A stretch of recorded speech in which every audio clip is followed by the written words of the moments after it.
जय भोलेनाथ।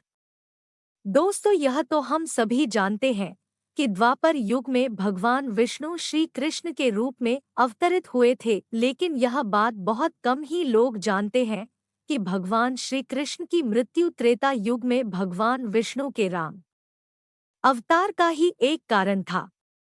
पौराणिक कथाओं के अनुसार श्री कृष्ण की मृत्यु का कारण महाभारत में कौरवों की पराजय थी।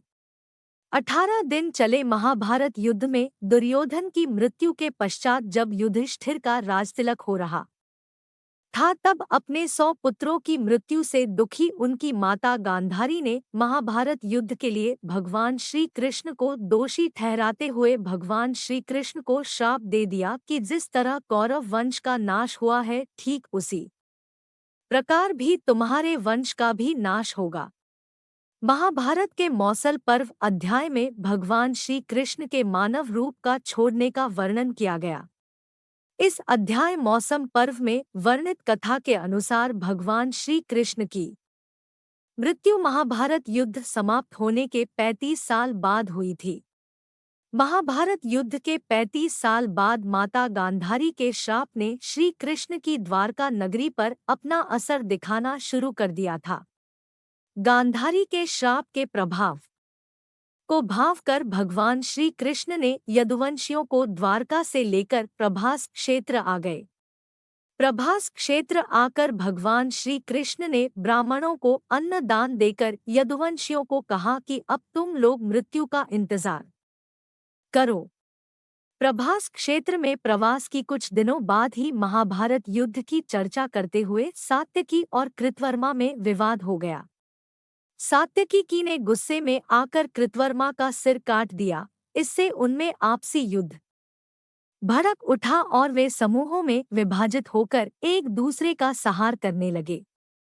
इस लड़ाई में श्री कृष्ण के पुत्र प्रद्युम्न और सात्यकी सहित सभी यदुवंशी मारे गए थे। केवल बबलू और दारुक ही बचे थे। यदुवंश के नाश के बाद भगवान श्री कृष्ण के ज्येष्ठ भाई बलराम समुद्र तट पर बैठकर एकाग्र चित्त होकर परमात्मा में लीन होकर अपने परमधाम को चले गए। इस प्रकार से शेषनाग के अवतार बलराम जी अपने देह त्याग कर अपने स्वधाम विष्णु लोक को चले गए और वे वहां शेषनाग के रूप में परिवर्तित हो गए।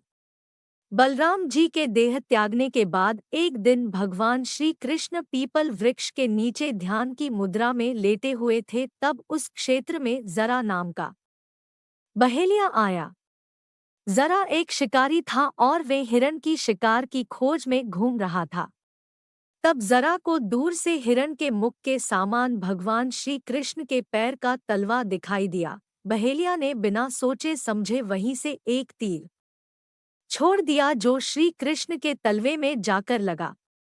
जब वह पास आकर देखता है तो उन्होंने देखा कि भगवान श्री कृष्ण के पैरों में तीर मार दिया है।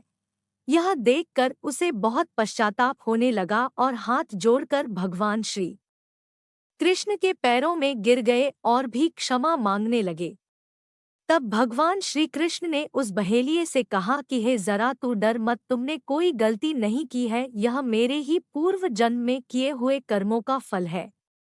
तब भगवान श्री कृष्ण ने जरा को बताया कि तुम मेरे रामावतार त्रेता युग में महाराज बाली हुआ करते थे, जो मैंने ही उस समय तुम्हें एक पेड़ के पीछे छुपकर तुम्हारा वध किया था। ठीक उसी प्रकार आज तुमने भी पेड़ के पीछे से बिना देखे मुझे तीर मारा, इसलिए तुमने कोई पाप नहीं किया है।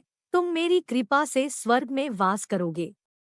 जरा के जाने के बाद वहां पर श्री कृष्ण का सारथी दारुक पहुंचा। तब भगवान श्री कृष्ण ने दारुक से कहा कि वे द्वारिका जाकर यह बताएं कि पूरा यदुवंश नष्ट हो चुका है और बलराम के साथ कृष्ण भी अपने स्वधाम लौट चुके हैं।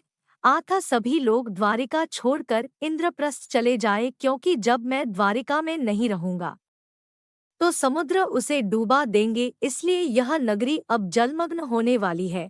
भगवान श्री कृष्ण की बातों को सुनकर दारुक चले गए वहां से। इसके बाद उस स्थान पर सभी देवी देवताओं, यक्ष, किन्नर, देवलोक के सभी देवतागण एवं ऋषि मुनि आदि पहुँचे और श्री कृष्ण की आराधना की। आराधना के बाद भगवान श्री कृष्ण ने अपने नेत्र बंद कर लिए और वे अपनी योगमाया के द्वारा अपने शरीर को त्याग कर बैकुंठ लोक चले गए। दोस्तों, आज के वीडियो में बस इतना ही। अगर वीडियो पसंद आया तो वीडियो को लाइक कर दीजिए और चैनल